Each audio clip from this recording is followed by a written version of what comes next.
Eu quero ler para nós no Evangelho de Lucas,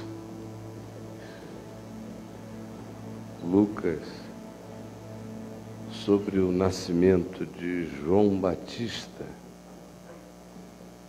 Lucas, capítulo 1, verso 57. É uma história que começa com o fato de que Zacarias e a mulher dele, Isabel, que são os pais de João Batista, eram já muito velhos, avançados em dias, como diz o verso 7, mas eles nunca tinham desistido do desejo de serem pais, apesar de que o filho que lhes nasceria a essa altura do processo cronológico da vida deles, já seria quase um neto deles, de tão avançados, de tão passados em dias. Provavelmente Isabel já quase não ovulasse, ou estivesse no processo de ovular cada vez menos. E Zacarias já era um homem cansado. E as esperanças deles de ter um filho eram antigas. Mas eles não tinham desistido disso. Era praticamente uma espécie de esperança essencial que Zacarias e Isabel carregavam. São essas orações que a gente faz na vida, mesmo já não crendo mais nelas. Sabem como é? Você tem alguma oração que você faz, já até por condicionamento existencial, psicológico, moral, mas você já nem tem expectativa em relação a elas. É só porque elas se transformaram num rito existencial das suas esperanças juvenis e da primeira juventude adulta, do tempo em que elas eram viáveis, mas o tempo da viabilidade foi se esgotando, e você, todavia, já estava clamando por aquilo há 20 anos, 25, 30 anos, 35, e continua. Passou a ser uma dimensão viciosa da sua esperança, uma dimensão viciosa das suas orações. Muitos de nós temos orações que já são vícios, mas elas foram se desimantando de esperança lúcida, intensa, objetiva, intercessória, há muito tempo atrás. A gente ora tais orações porque orou tanto tempo que, se não as orar, parece que a gente está pecando contra algo. Por isso a gente continua pedindo aquilo. Todo mundo aqui sabe do que eu estou falando. São mecanismos sutis, porém presentes na gente. E Zacarias e Isabel viviam essa cultura de piedade devocional viciada num tema de oração que tinha deixado de ser visceral para eles com o tempo, mas que continuava uma repetição insistente. Porque outra coisa que acontece no coração quando a gente tem essas orações que duram para sempre e não consumam-se nunca, e o tempo da aparente viabilidade delas se esgota, é que a gente, para não sofrer, a transforma numa espécie de supérfluo devocional de oração. Porque se a gente atribuir a intensidade do passado, a continuidade dessas preces, parece que o coração entra num processo de cansaço, de frustração, e depois pode até se transformar tal cansaço e frustração numa espécie de hostilidade contra Deus. E o coração da gente teme entrar nesse estado de zanga contra os céus, Por isso a gente para antes de concentrar essa esperança tão focada naquela oração e a transforma num dever moral e intercessório, mas sem carregá-lo de esperanças que, em sendo frustradas, nos fizessem entrar em estado de luta contra os céus.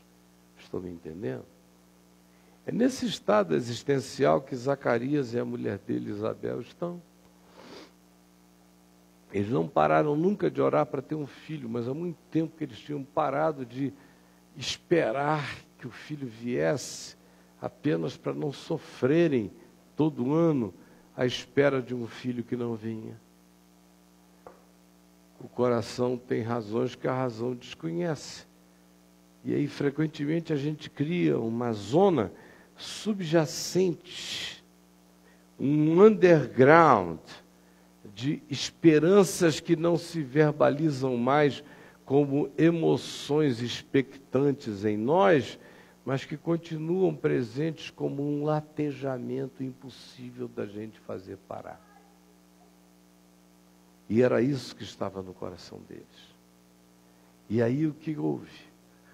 Ele já velho, Zacarias, um dia, como sacerdote no templo de Jerusalém, foi oficiar um turno de cultos sacerdotais de acordo com a escala que cabia a ele.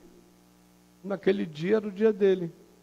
E ele foi, como tinha ido centenas de dias antes daquele. Ele entrou, se preparou, vestiu a mitra sacerdotal, se aparatou para levar libações, incensos, animal, sangue, para dentro do altar, não para o Santo dos Santos, que ele não era sumo sacerdote, mas para o altar anterior, onde os sacerdotes faziam tais oferendas naqueles dias. E ele foi fazer isso. Enquanto ele estava lá, num dia de rotina de culto como outra qualquer, aparece um ente alienígena para ele, que a gente chama de anjo, né?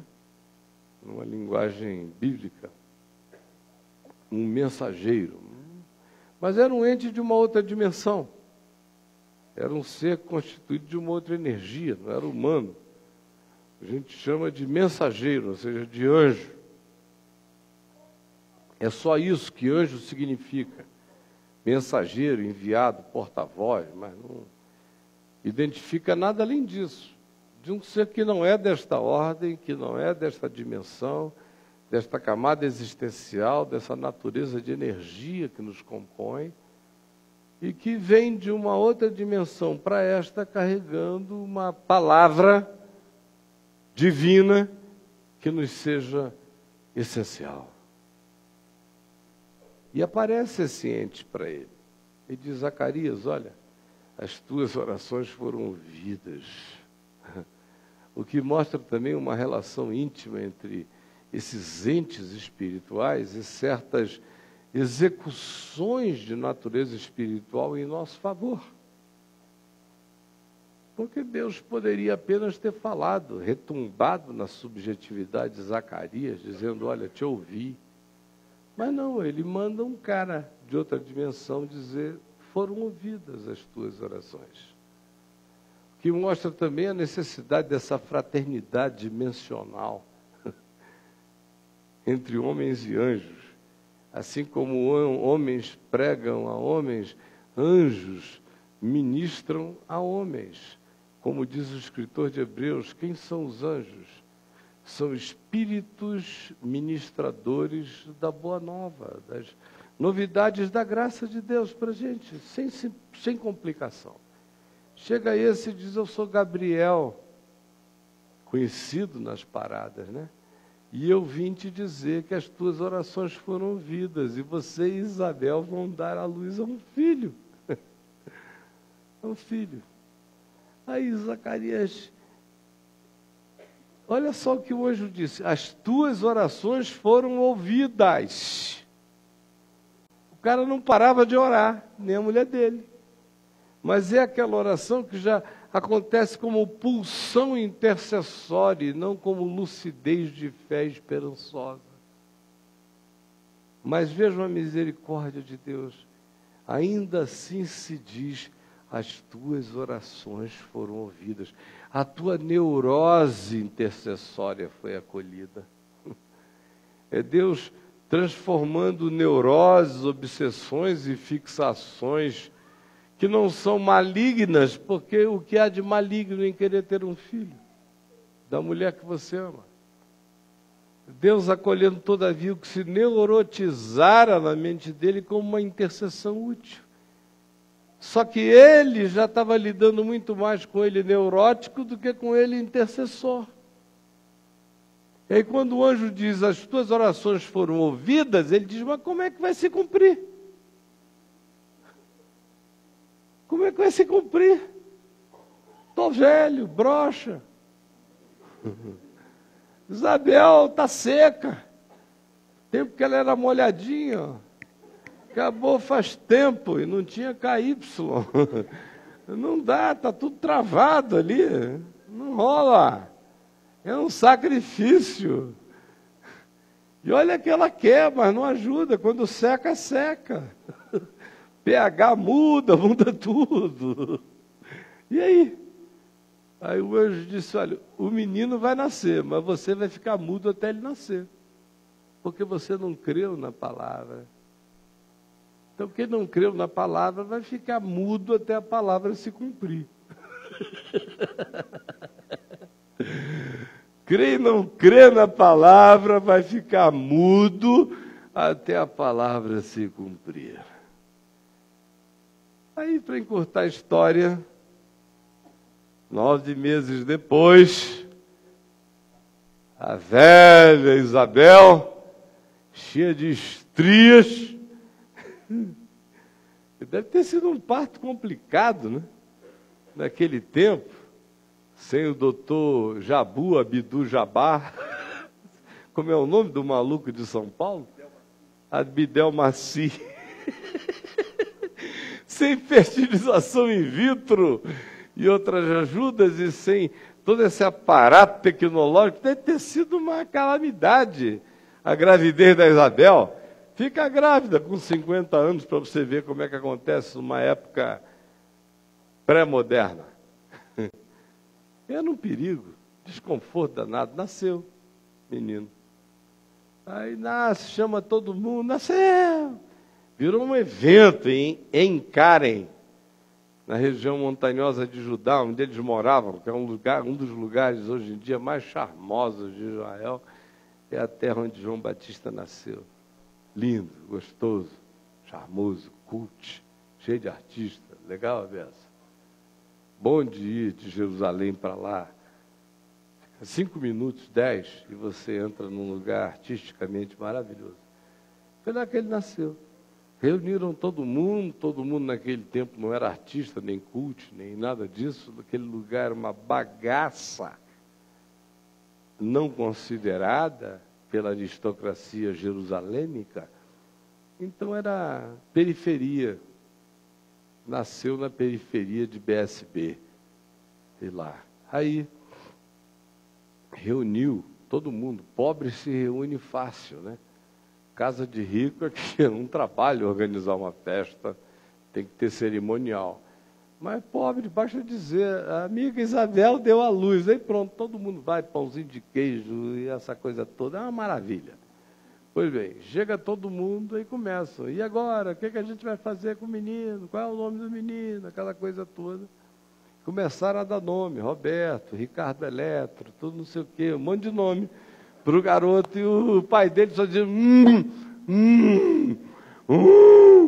gemia.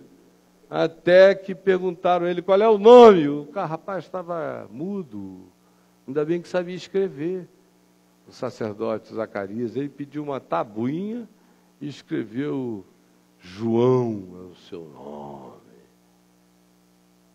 Aí ficaram admirados e deram o nome, quando designaram o menino por esse nome, destrambelhou-se a boca de Zacarias, ele passou a falar fluentemente e glorificou a Deus. E aí chega o texto que eu quero ler, e o preâmbulo é esse para você entender. Verso 57, que nos diz assim: a Isabel, cumprindo-se o tempo de dar à luz, teve um filho.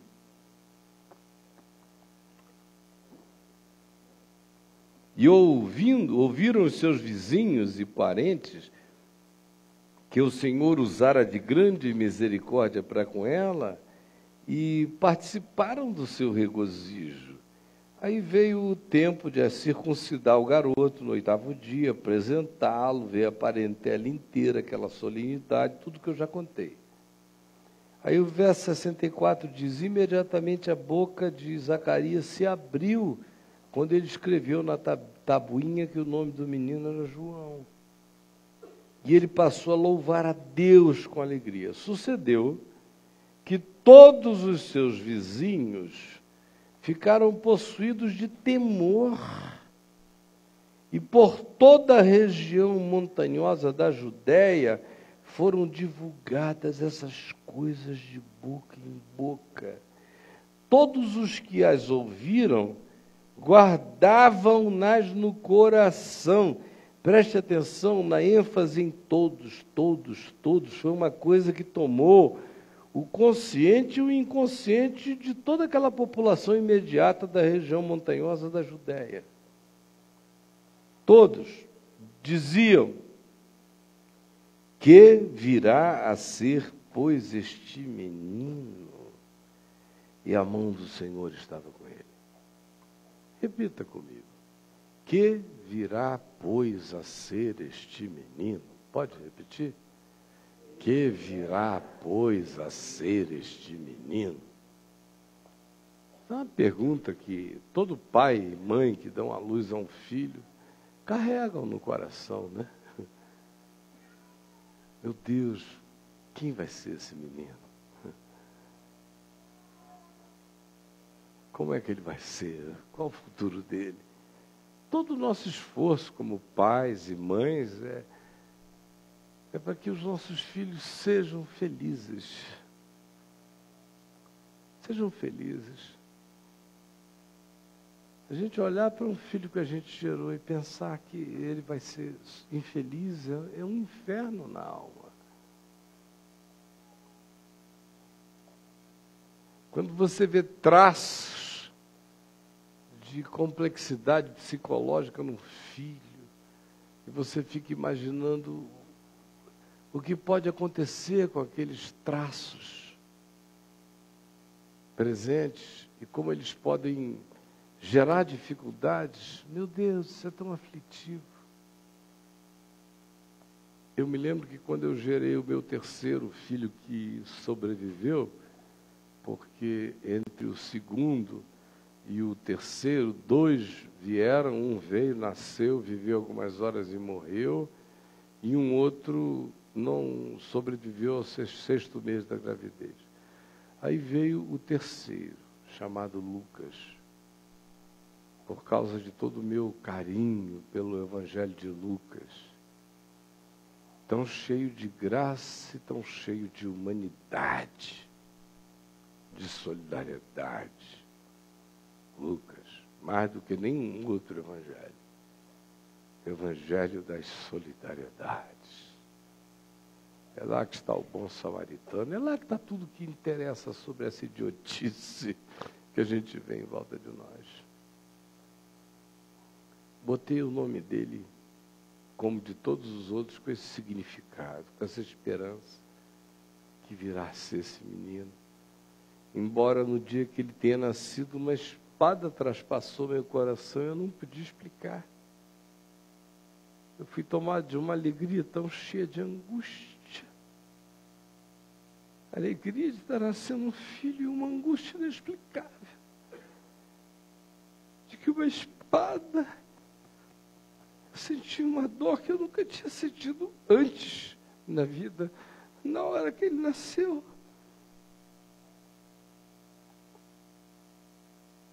Na hora. E os meses seguintes foram tão complexos, enfermidade da mãe, dificuldades para a gente tratar daquilo que antes tinha sido natural com os outros, com ele, era de um complexismo indizível, psicologicamente falando, e eu não quero entrar em detalhes, jamais. Pois bem,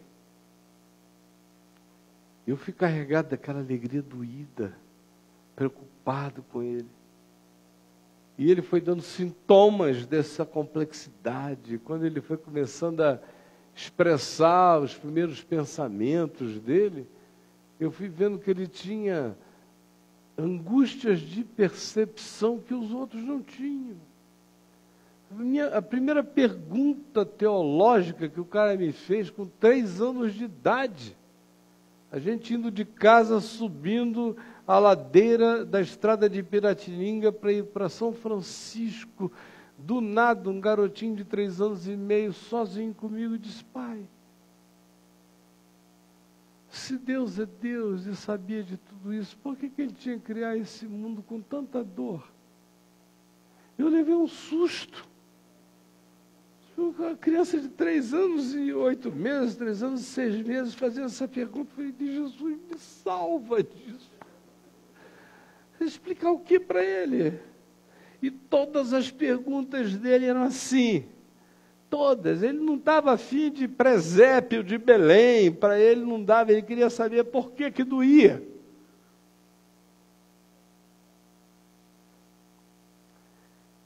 Aí teve um periodinho entre os 7, 8 e os 13,5 para 14, em que ele fez uma suspensão de dor e explodiu assim como um flamboyant, belo, inteligente. E logo depois eu vi as angústias voltarem, as perguntas sobre as visceralidades da vida, e eu dizia: meu Deus, dessensibiliza ele um pouco, desfilosofa a alma dele, tira essa agonia dele, porque ele vai sofrer muito, ele não tem as contrapartidas que eu tenho. Ele só tem as angústias que eu tive, sem até as defesas que eu tinha na idade dele para lidar com as angústias que me esmagavam nessa área. Ele parece mais destituído do que eu para enfrentar essa luta. Que virá a ser esse menino? Que virá a ser? É a pergunta que se faz aqui sobre João Batista: que virá a ser? Aí nessa hora a maioria dos pais pensa nos filhos, mas eu queria que você pensasse em você. Você é um menino que um dia carregou uma promessa, uma esperança, uma expectativa, um sonho. Alguém sonhou contigo, alguém desejou algo para você. Alguém te quis ou alguém não te quis. Tem gente aqui que não foi desejada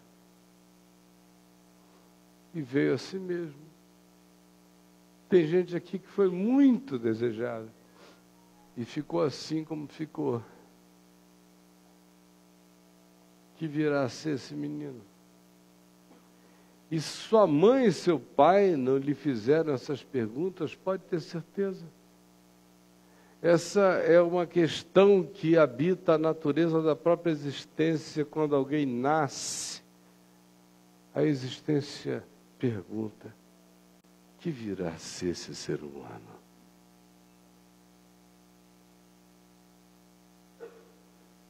Ontem, eu estava pensando sobre essa pergunta e aplicando-a, por exemplo, à minha vida.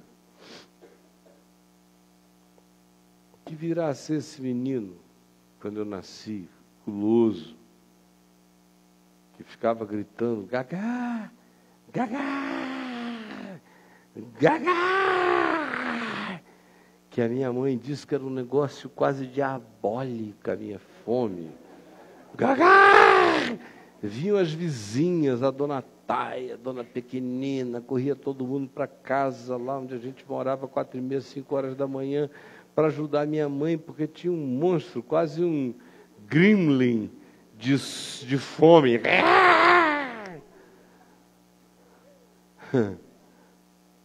Cada um de nós nasceu. Estamos aqui. O que a gente está se tornando? Que virá a ser esse menino? A questão hoje é no que esses meninos estão se tornando? O que eles viraram? O que eles estão virando? O que ainda eles serão? Quando eu estava vindo para cá, eu perguntei a Adriana, e eu não costumo conversar quando a gente está vindo de casa para cá, porque às vezes eu já sei o que eu vou pregar, outras vezes eu não sei, e eu fico com medo de falar e perder a emoção básica do que eu tenho para dizer. Falar antes de pregar atrapalha. A verdadeira pregação em mim tem que chegar espumante como um vinho que não foi aberto antes para ninguém. Senão perde a graça. Mas hoje eu perguntei a ela, você gostaria de ser mãe de Jesus? Ela falou, Deus me livre. Falei de João Batista. Falei, pior ainda, não quero, Deus me livre. Falei de Moisés, fui lá para o Velho Testamento, né? Ele teve duas, uma hebreia, mãe biológica, e a filha da filha de Faraó que o adotou, que foi quem o criou até os 40 anos de idade. Você queria ser qualquer uma das duas? Disse, Deus me livre, foi só desgraça ser mãe daquele cara. Agora, ele foi bênção para o mundo, mas foi uma desgraça ser mãe daquele cara. Você imagina só, mãe de quem que foi legal ser? Pai de Adão. Olha aí, ó, a desgraça toda daqui, ó. Pai de Adão, meu Deus. Ai, o pai de Adão. Está aqui o testemunho de que o pai de Adão deu certo. Somos nós.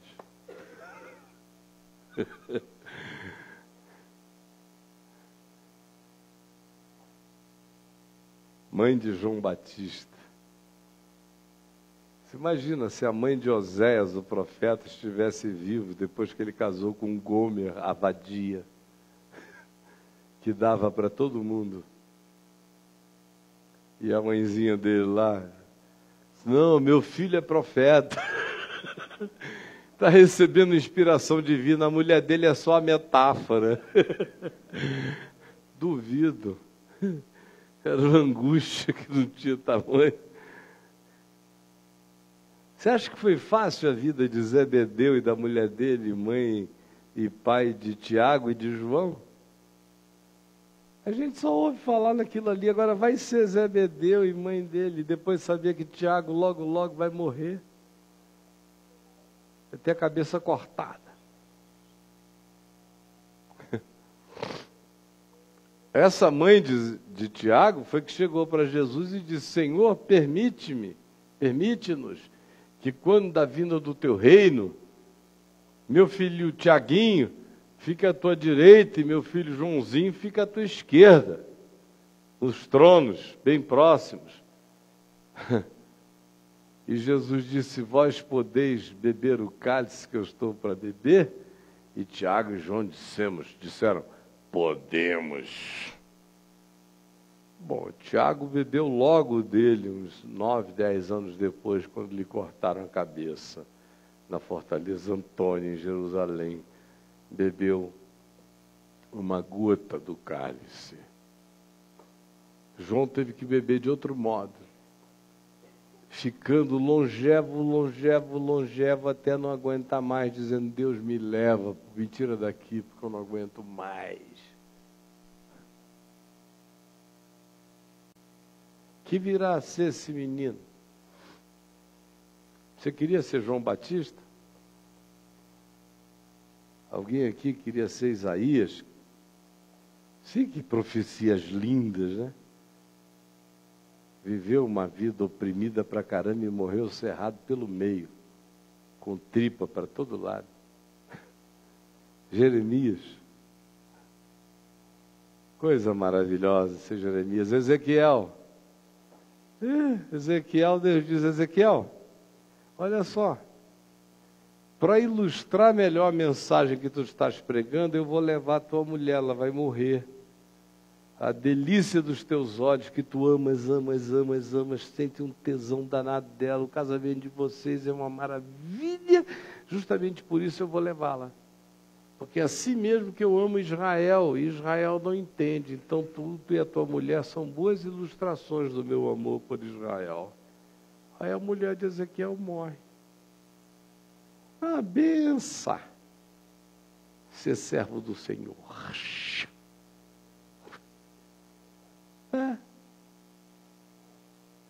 Nós somos muito românticos, gente. Servir a Deus é coisa para macho.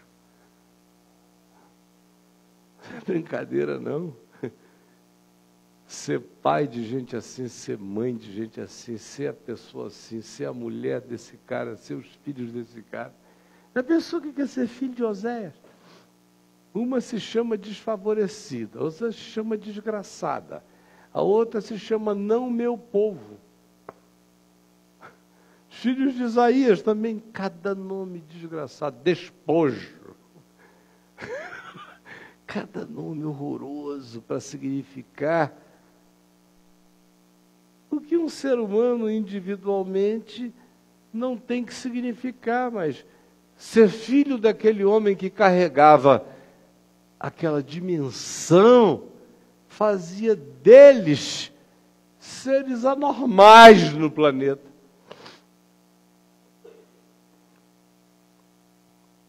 Que virá a ser esse menino? Vamos olhar para João Batista. O garoto cresceu, e aqui se diz cheio de graça, estatura, sabedoria e graça diante de Deus e dos homens. Foi o que aconteceu. Aí a gente fica pensando num cara super bem sucedido, todo mundo vindo na porta da casa dele. João, meu querido, você queria ser consultor de uma empresa em Jerusalém? Crescer em sabedoria, estatura e graça diante de Deus e dos homens não significa ser o ente popular da sociedade, não. Crescer em graça diante de Deus é tão subjetivo que ninguém mais enxerga. Só você e ele, olhe lá. Em estatura diante dos homens é que, comparado aos seres humanos daquela geração, ninguém tinha um caráter como aquele. Mas do ponto de vista social e econômico, isso não significa nada. Ter um caráter superior da sua geração aliena você da sua geração. O que inclui você na sua geração é a mediocridade. A norma de inclusão generacional é a média. E você ser crescido em estatura, sabedoria e graça diante da sua geração é estar fora dessa média, e não de uma média que seja funcionalmente interessante, como inteligência, contribuição em outro sentido, não. É olhar, é caráter, é discernimento, é sensibilidade, é interioridade. Então, o que te faz maior do que os outros é o que te aliena de todos os demais. Socialmente falando, é uma desgraça ser superior em estatura mental, espiritual, psicológica, de caráter à sua geração. Seu mundo fica reduzido a muito pouca gente. Vocês estão me entendendo? Olhem, João, cresce assim, que virá a ser esse menino. Aí o cara chega aí com seus 30, 32 anos de idade, sarado, esquisito pra caramba.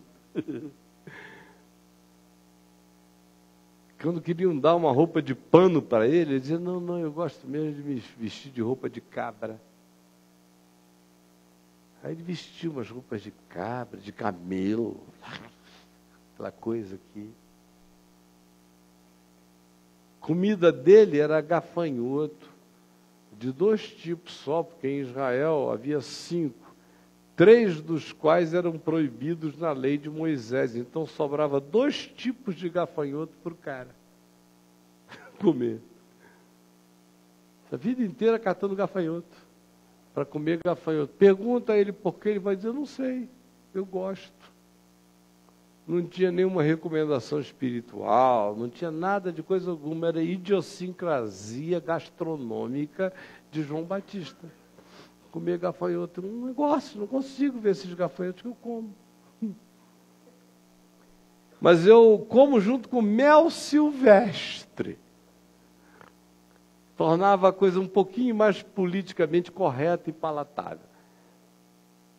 Gafanhotinho do lado, favinho em cima, crocante.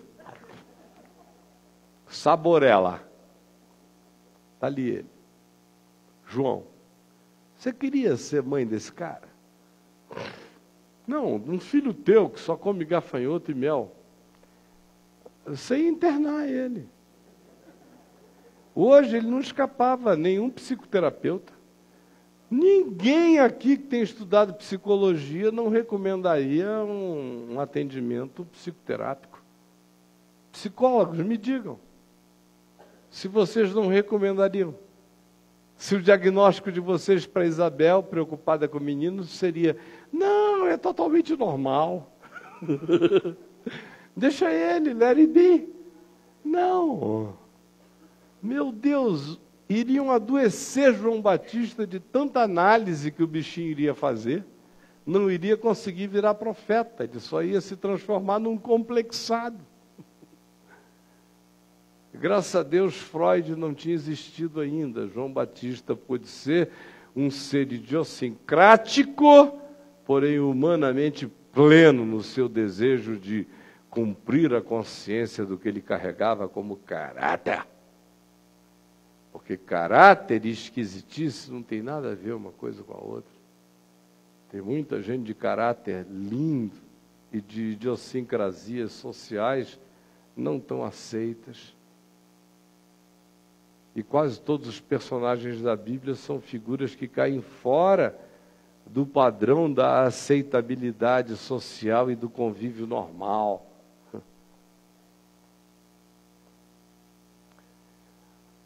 Se você queria ser mãe de João Batista, aí o cara vai para o deserto, fica gritando lá, quer pregar uma mensagem que os pais acreditam que foi dada por Deus, porque a profecia que estava sobre ele é de que ele viria no espírito e no poder de Elias, que ele seria um Elias contemporâneo, chamando Israel à radicalidade de uma decisão ante a chegada do Cristo, do Messias, do ungido, do Emanuel.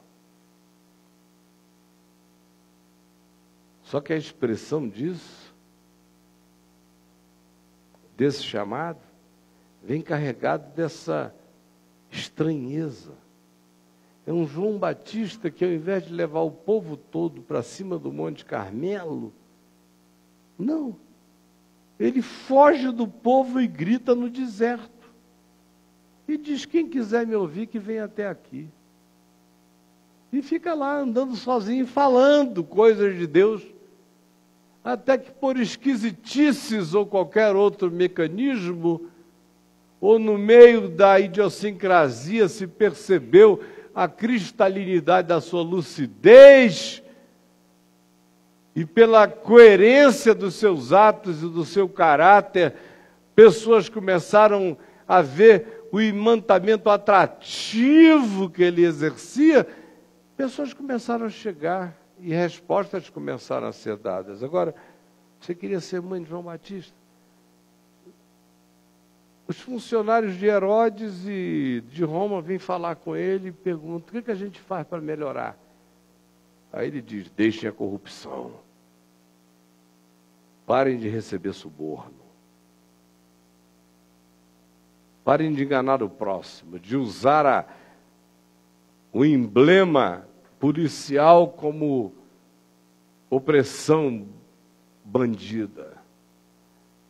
Toda a profecia dele coloca ele numa linha de rota. A polícia inteira está com raiva dele, todas as forças armadas, o bicho desce o pau. A religião chega e diz, e nós? Ele disse, raça de víboras. Quem vos induziu, quem vos seduziu a fugir da ira vindoura, seus canalhas? Produzi, pois, frutos dignos de arrependimento. Aí cada grupo que chega ouve uma paulada dessa. A mãe dele, angustiada, meu Deus, esse menino semeia a execução dele para todos os lados. Vem Jesus, ele afirma Jesus, Jesus segue, ele vai se reduzindo e diz, agora convém que ele cresça e que eu diminua. Um cara de 35 anos dizendo, convém que eu diminua. Alguém diria, rapaz, você está jovem demais para se aposentar, para com isso. Ele disse, não, o cordeiro chegou, eu quero ficar quieto. Mas não o deixam quieto, porque ele tem uma obsessão, João Batista. Ele tem um negócio com Herodes, que é um caso sério. Herodes é um canalhaço indescritível, é o Nero da Palestina, é o Calígula da história de Israel do primeiro século, é Herodes e toda a sua descendência de malucos. Aí ele fala com Herodes, Filipe, tu não podes ficar pegando a mulher do teu irmão Herodes. Cara, isso não dá. E os Herodes têm o maior respeito por ele, mas ele mexe onde ele não devia mexer. Faz isso não, João Batista, você tem que fazer como o pastor Arnaldo mostrou essa semana lá no Papo de Graça, quando descobriu que o maior contribuinte da igreja dele era um traficante de drogas, e ele quis expulsar o cara, disse, de jeito nenhum, esse homem é o pilar da minha comunidade. Era assim que ele devia fazer, o João Batista. Ô Herodes abençoado, ô glória. Mas não, batia no cara. Aí a mulher que estava com Herodes disse, esse bicho, o negócio dele é a cabeça,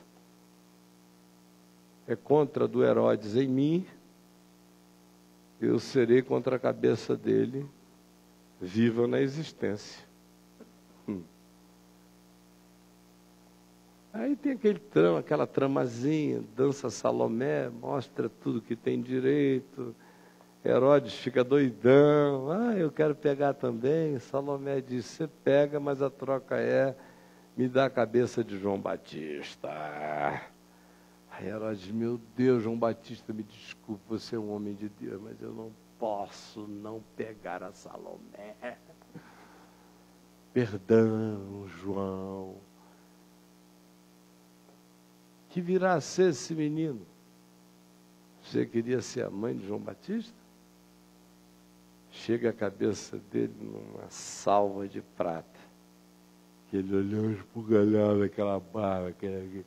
Imagina só esse ungido do Senhor. É o logotipo ideal para a teologia da prosperidade, né? Prospere, seja como João Batista. Você que gosta tanto de banquetes, salvas de prata, imite o João Batista.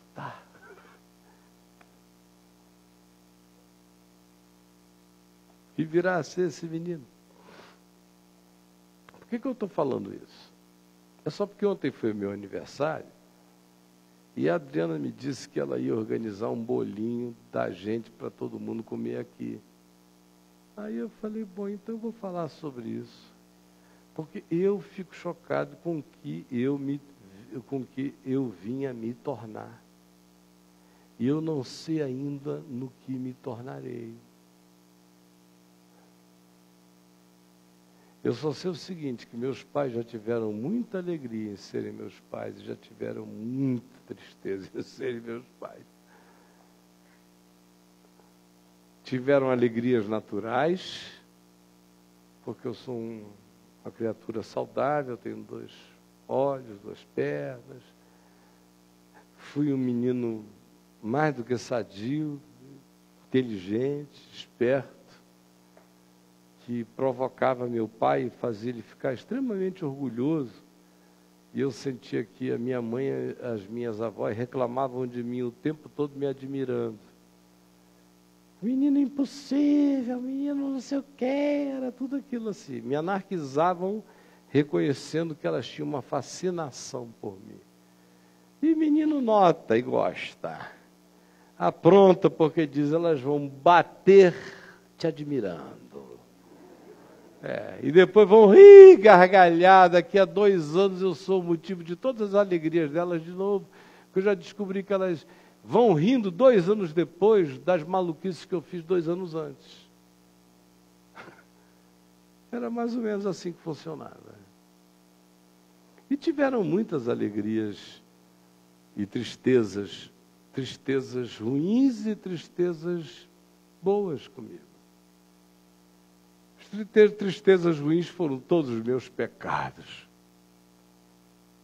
Na infância, na adolescência, na primeira juventude e depois os meus pecados da Idade Média. Onde eu já não era mais um garoto, mas eu era uma figura pública de repercussões imensas. E o significado do que estava me acontecendo doía em milhões de pessoas, e na alma deles era uma dor de uma complexidade enorme. Que virá a ser esse menino. Agora, a gente tem maneiras de avaliar o que o menino veio a ser. Depende de que critérios a gente tem para julgar. Do ponto de vista de uma avaliação imediatamente mundana, matemática, aritmética, socialmente ortodoxa da nossa sociedade de medíocres, João Batista só teria dado certo se ele tivesse sido reconhecido como o Elias arquetípico que tinha vindo para exortar Israel. Só teria dado certo se o anúncio que ele fizera tivesse quebrantado o país inteiro e o Messias tivesse chegado já em carruagens de fogo. João Batista teria dado certo se Herodes tivesse se curvado a ele, se Herodias tivesse se convertido do seu adultério, se Salomé tivesse dito, não, um santo homem de Deus desse, Deus me livre de que a volúpia que eu causo provoque a morte dele. Para João Batista ter dado certo, ele não tinha que ter ficado preso num cárcere abandonado por todos, há algum tempo mesoano, a ponto de que ficou tão confuso que mandou perguntar a Jesus, escuta, tu és mesmo aquele que eu aguardava e que eu esperava de todo o meu coração, ou eu ainda tenho que esperar um outro? Que virá a ser esse menino, que é descabeçado. Aí quando vem a notícia de que ele foi descabeçado, e antes disso, Jesus tinha dito sobre ele, em verdade eu vos digo, que a profecia se cumpriu. Elias, o Elias arquetípico veio, mas vós não o reconhecestes, porque ele veio gloriosamente no fracasso cenográfico, histórico do João Batista interpretado por vocês. E era Elias. Ninguém viu, mas Deus viu. João Batista é um símbolo neotestamentário do Novo Testamento da inversão dos significados, dos valores e do que Deus chama bonito, do que Deus chama sucesso, do que Deus chama minha alegria de ver. Porque do ponto de vista humano, imagina, alguém poderia dizer, o pobre do Zacarias e a pobre da Isabel poderiam ter ficado sem essa dor na alma. Já estavam velhos, vivendo tão bem, podiam ter se aposentado em paz, do que ter esse filho que cresce em estatura, em graça diante de Deus e dos homens. Mas isso significa uma outra coisa, porque do ponto de vista humano, ninguém aqui queria ser mãe de João Batista. Tem uma mulher honesta aqui que quisesse ser mãe de João Batista? Tem alguém aqui que diga hoje no seu coração, Senhor, dá aos meus filhos o destino de João Batista? Tem algum pai aqui com essa oração, Senhor, nasceu Marcelinho, mas eu o consagro a Ti, para que ele seja um João Batista, Senhor.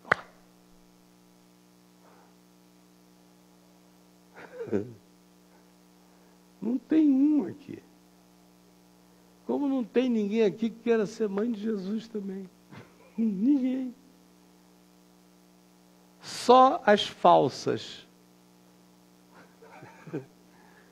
As verdadeiras, meu Deus, não querem ser minha mãe, quanto mais de Jesus. Eu já vi tanta gente dizer, Deus me livre de ser a sua mãe. Hoje em dia eu estou velho e comportado, mas houve um tempo que, meu Deus, no ministério, eu todo dia recebia umas 15, 20, 30 ameaças de morte. Que ficavam gravadas na minha secretária todo dia, era a polícia querendo me matar, bandido querendo me matar, governador querendo me pegar, era uma desgraça. Minha mãe me ligava todo dia, meu filho, você cuida, não fala isso, meu filho, não fala, meu filho, pelo amor de Deus.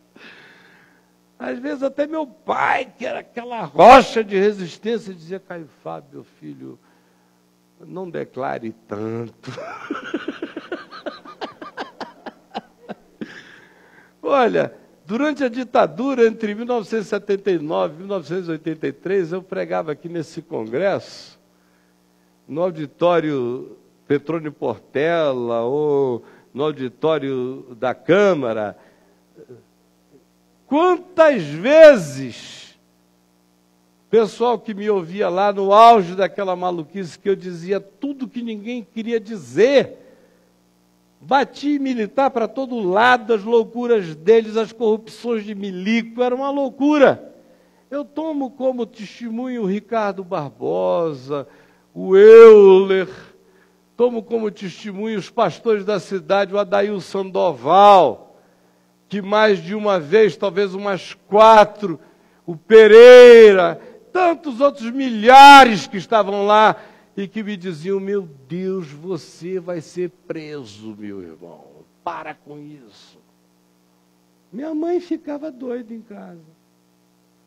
Alguém me perguntou por que eu só arranjava adversários maiores do que eu. Falei, porque meu pai me ensinou que bater para baixo é covardia. Então, eu estou num ponto que tem que bater no presidente da República. Bater para baixo é covardia, mas eu não tenho outra coisa para fazer e não estou aqui para brigar. Eu só estou aqui para declarar a verdade. Só que nesse nível, dizer que o problema é do trocador de ônibus não dá. Tem que falar com quem emite cédulas na Casa da Moeda. Pois bem, por que eu estou dizendo isso?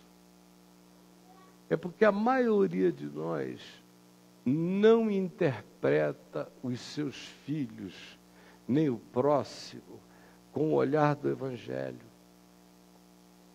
Porque João Batista, interpretado por qualquer outro olhar, é doido, maníaco, obcecado, digno de internação, idiosincrático, esquisito, idiota, lutando contra forças maiores do que ele, em guerras perdidas.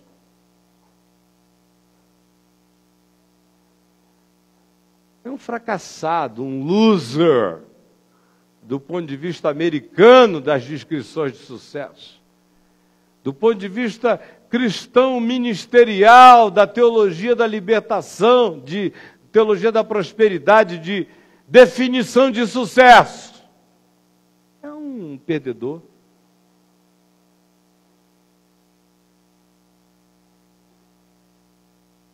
Você,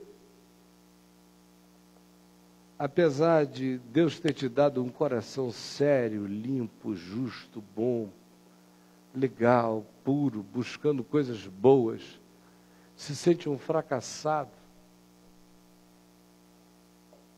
porque seguindo a sinceridade do seu coração, você não é bem interpretado pela sociedade que o cerca. Você preferia ser um indivíduo mediano, bem-sucedido aos sentidos de todos, dando alegrias e alegrias medianas ao seu pai, à sua mãe, à sua família, apenas porque até hoje você não descobriu que os seres mais bonitos, mais lindos, mais extraordinários, aqueles dos quais Hebreus capítulo 11 nos diz que o mundo não era digno,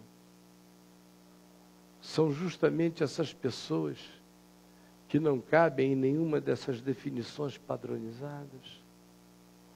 Eu não estou dizendo isso para que a gente saia daqui para comer gafanhoto e mel silvestre. Eu só estou dizendo isso para você parar com a tirania, não permitir mais a tirania dessa sociedade de mediocridades, de industrializações personais, de clonagens de comportamento, de diluição da individuação pessoal dos indivíduos, fazendo-os tornarem-se apenas em repetições com leves sutilezas de individualidade, de um padrão, que é o padrão da produção dos bonecos em série que não carregam a unção de ser.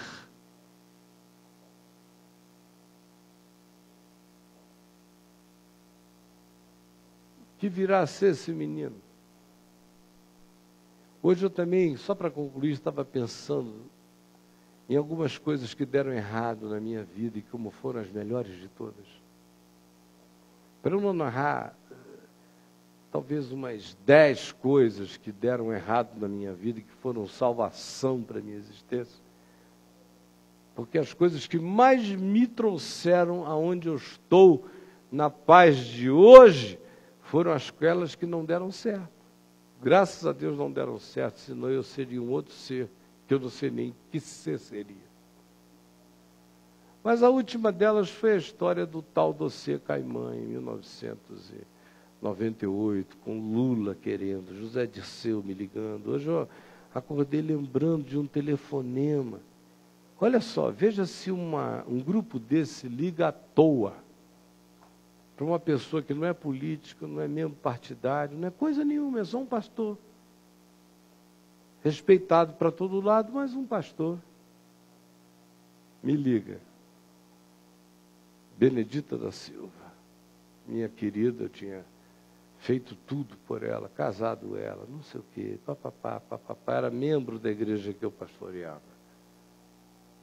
Meu pastor amado, eu estou aqui na casa do garotinho em Campos, ele quer falar com o senhor.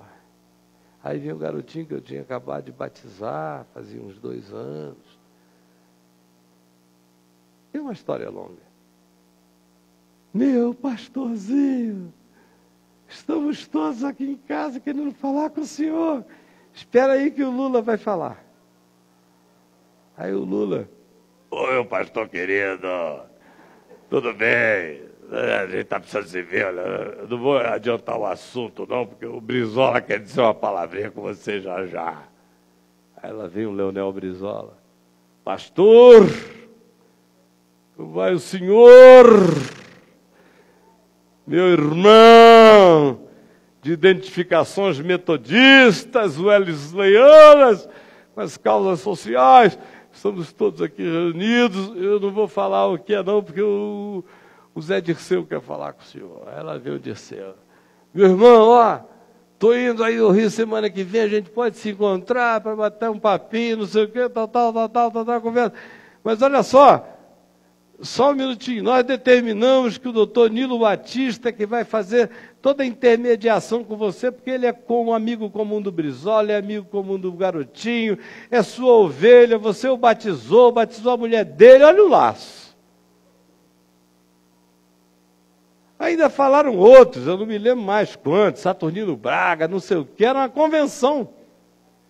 Todo mundo dizendo, sem você não somos ninguém, não ganharemos a eleição de 1998. Está perdida por FHC. A menos que o senhor nos diga onde está esse dossiê, Caimã. Mas, meu amigo, eu não sei. Eu nunca contei essa história. Foi o teu amigo fulano de tal que disse que tinha me contado e te contou. E agora todo mundo cobra de mim, mas eu não sei. Aí vai, mas não adianta, era todo dia, de manhã, de tarde, de noite, por favor, ajuda, choram. Tinha gente que chorava todo dia, meia-noite. A minha querida Benedita da Silva, entre 11h30 e meia-noite e meia, ligava toda noite e me chorava. Pastorzinho, me ajuda, senão o Lulinha não vai ganhar, esse país não vai mudar. O neocapitalismo vai tomar conta de tudo, o neoliberalismo, ajuda a gente. Meu Deus, eu falei que tantas vezes, gente, se eu acreditasse nisso de todo o meu coração, eu não ia apoiar ninguém, eu ia ser o candidato. Sinceramente, porque eu acredito mais em mim do que em vocês. Agora, não me façam querer ser apoiador do que eu não creio. Se eu cresço, ia eu. É que eu não creio que o melhor de mim é para ser dado a isso. Eu estou dando o melhor de mim ao Evangelho. Vocês não acreditam, mas um dia na eternidade vocês vão ver que nas minhas limitações eu fiz o melhor que eu pude da única vida que eu tive. Bom, o fim da história é aquela calamidade toda.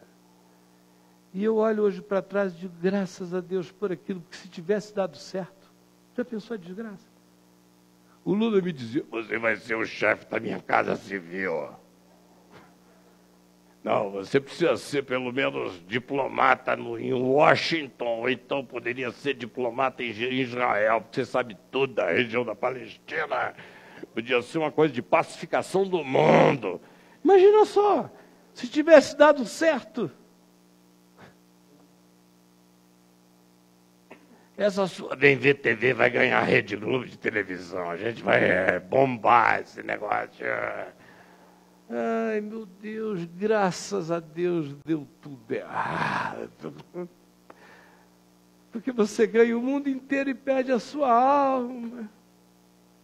Eu não seria quem eu sou, eu não me emocionaria mais com o que eu ainda me emociono.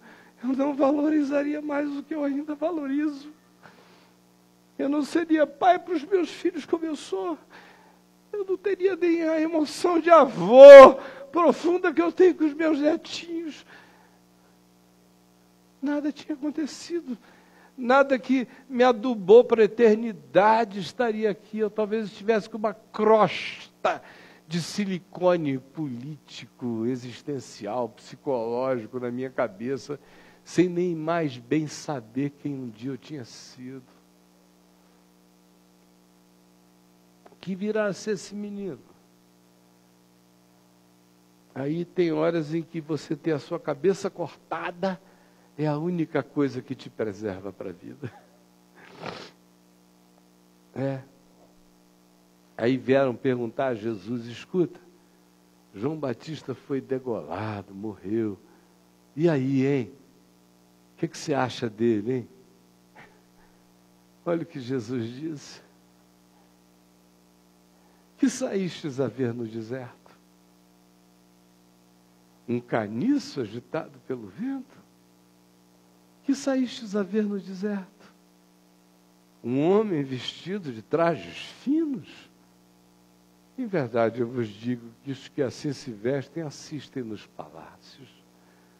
Que saístes a ver no deserto? Um profeta? Ah, não. Eu vos digo, muito mais que um profeta.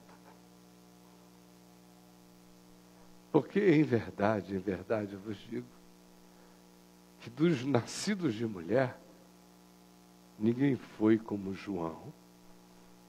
Todavia, o menor no reino de Deus será maior do que João. Einstein, menor que João. Newton, menor que João. Pasteur, menor que João. Sabin, menor que João. Sócrates, menor que João. Davi, menor que João. Moisés, menor que João.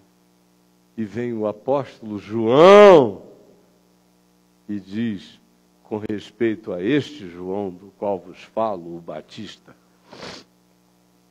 João, na verdade, não fez nenhum milagre, não cometeu nenhuma espetaculosidade. No entanto, eu vos digo que tudo quanto ele dizia e disse acerca de Jesus era verdade. No fim, gente, é só isso que interessa. É se tudo quanto eu disse, pensei, vivi, encarnei, desejei, era a verdade de Deus em mim. Isso que faz de você mais do que um profeta, mais do que um crente, mais do que um cristão, mais do que qualquer coisa, faz de você um nascido de mulher, para a glória de Deus. E aí, se você tem diploma de Harvard, é detalhe. Se você se formou na UNB, é detalhe. Tudo mais é detalhe. Porque só o que interessa é o que Deus diploma como qualidade essencial do seu coração. E não deixe que ninguém lhe julgue por qualquer outro critério, por qualquer outra categoria. Porque, em verdade, eu vos digo, que dos nascidos de mulher ninguém é como essa gente assim. Que tudo quanto diz sobre Jesus, sobre a vida, e tudo quando encarna, é verdade. Que Deus nos abençoe. Vamos orar juntos, em nome de Jesus.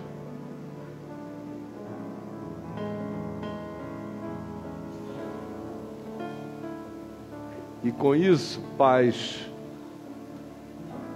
tirem a tirania do padrão da convenção interpretativa e tirânica sobre os filhos de vocês, só porque eles não coincidem com a descrição de perfil do psicotécnico da mediocridade. Deixe cada um ser e explore neles o melhor deles. Porque tem gente muito boa de Deus que faz parte da normalidade da vida. E eles são fundamentais. Sem os normais, a vida não aconteceria todo dia no seu cotidiano funcional. Graças a Deus por isso. Mas no meio desses tem os anômalos. Tem os que comem gafanhoto com mel silvestre. E a gente tem que reverenciar o coração de cada um. O que vem a ser esse menino, só interessa que ele vire um homem, se ele carregar o caráter de Deus no coração. Porque é só isso que fica. O mundo passa, e as suas concupiscências, tolices, conversões, idiotices, mas aquele que faz a vontade do Senhor, esse permanece para sempre. Em nome de Jesus. Paizinho, Obrigado pela palavra da vida, pela palavra da verdade, pela luz que nos liberta das convenções do engano que estão à volta de todos nós e que sutilmente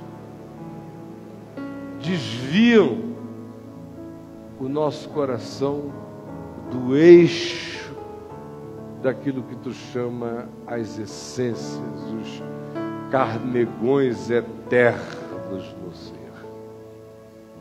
Ajuda-nos a preservarmos o líquor do nosso espírito. Ajuda-nos a preservarmos a medula do nosso espírito, para que nada nos aleje nessa vida.